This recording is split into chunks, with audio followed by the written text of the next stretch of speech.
Hi friends, మా వారు duty నుంచి వచ్చి నాకేమైనా స్నాక్స్ కావాలి చెయ్యు అన్నారు. సరే అని చెప్పేసి ఉల్లిపాయ పకోడీ చేద్దాం అనుకుంటున్నా. కొంచెం డిఫరెంట్ అంటే డిఫరెంట్ కాదులండి, కొంచెం డిఫరెంటే అనుకోండి.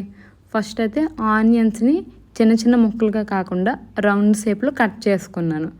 కట్ చేసుకొని ఒక్కొక్క పక్కకు పెట్టుకొని ఒక ప్లేట్ తీసుకున్నాను. అందులో బియ్యం పిండి వేసుకున్నాను, అదే రైస్ పౌడర్ వేసుకొని జీలకర్ర వేసుకున్నాను. జీలకర్ర వేస్తే కొంచెం టేస్ట్ వస్తుందిలేండి. తర్వాత కారం వేసుకొని సాల్ట్ వేసుకొని ఇంక వాటర్ వేసి ఇంక మిక్స్ చేసుకున్నాను. నేనైతే ఇందులో శనగపిండి కానీ మైదా పిండి కానీ ఏది వాడట్లేదు. మైదా కానీ శనగపిండి వేసామనుకోండి మెత్తబడిపోతుంది, క్రంచీగా కరకరలాడదు. అందుకోసం అని చెప్పేసి బియ్యం పిండి వేసుకున్నాను.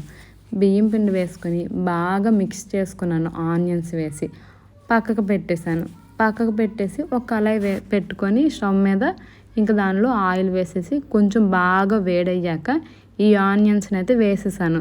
ఈ ఆనియన్స్ బాగా ఫ్రై చేసుకున్నాను. ఒక 10 minutes ఇలా ఫ్రై చేసుకొని, చూడండి ఇలా ఫ్రై చేసుకోవాలి.